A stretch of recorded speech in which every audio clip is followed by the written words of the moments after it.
Hello, this is Group 7 for Reflection Video 3, and the topics we will be discussing is how modern architecture is hindering human emotion, modern architecture in America should resemble international cities, the problem with modern architecture and the decrease of public spaces, and how the beauty of a city is vital to its healthy lifestyle.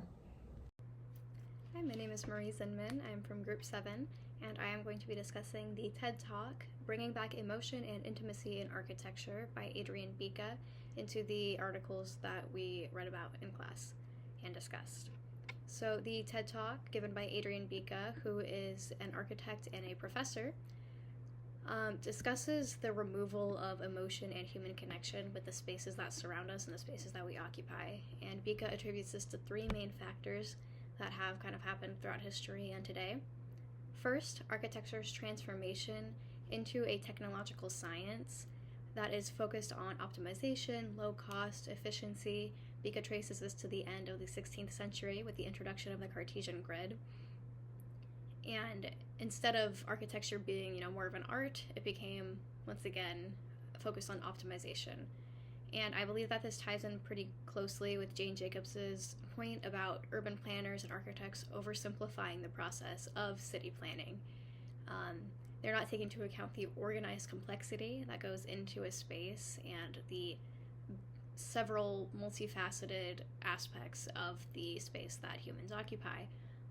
Secondly, Bika talks about the privatization of urban culture, specifically how urban culture has become rooted in individualism. He says that citizens used to feel connected on city streets. It used to be a place of congregation, a place to feel connected with citizens around us. But now we view city streets simply as a place of transition, and the people on them and the traffic that's on them as obstacles to get around. And I believe this is pretty connected with Gell, as he talks about the human element of the city being most important. He is also a big advocate of pedestrian-focused cities, and so I believe that he would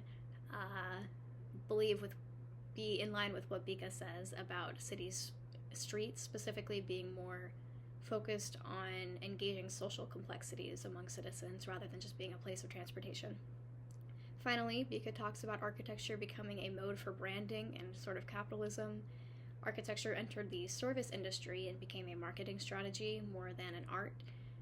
We can see this in fast food chains and other just commercialized uniform places that really bring a lack of human connection with them, and it really makes people feel disconnected with the spaces they occupy when everything is the same. Thank you. My name is Braylon Swoboda, and I'll be discussing bringing modern architecture back to America.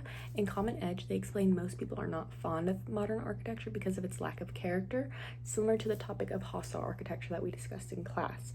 These issues, along with traffic and pollution, are the main issues with modern architecture.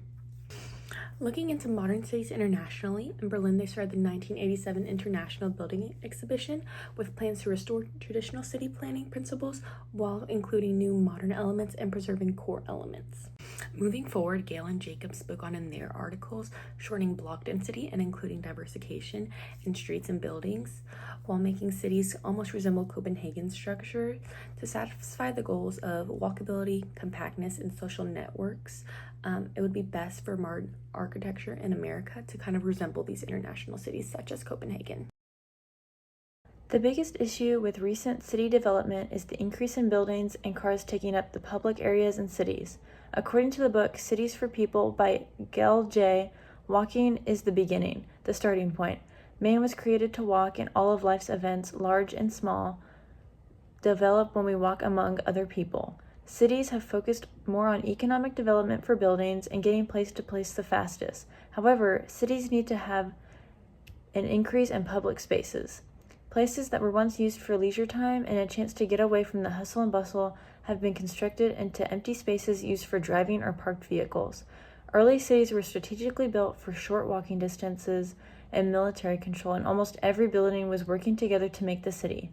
However, now people rely on vehicles to get place to place, and buildings are built individually instead of working together.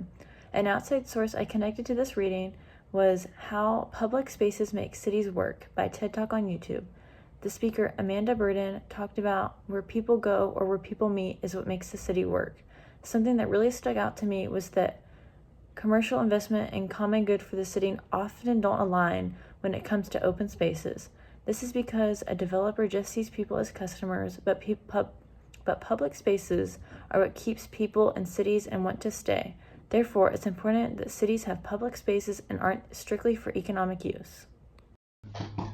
Howdy, I'm David D. Arment.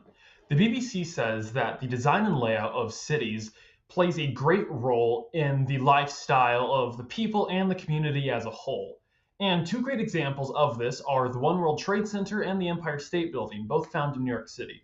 Now, I recognize that the One World Trade Center is a memorial and it has the Memorial Plaza below it, but I'm going to focus more on the building itself, which is really just a flat triangular plane of glass. It's not very interesting, and while it does, yes, pay homage to the Twin Towers, which were beautiful in their own right, it doesn't do much.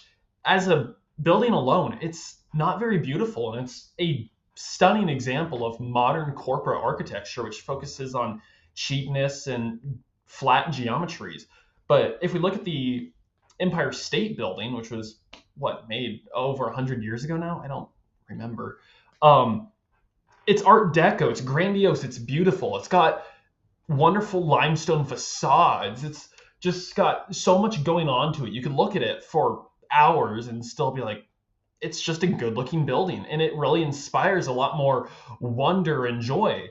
So Gell in their writing says that for a community to properly grow in an area, it needs to have a design and layout that is attractive to people. And people aren't attracted to flat, shiny planes of glass. We're attracted to the Empire State Building, to things that objectively look better, because we're going to enjoy being there more.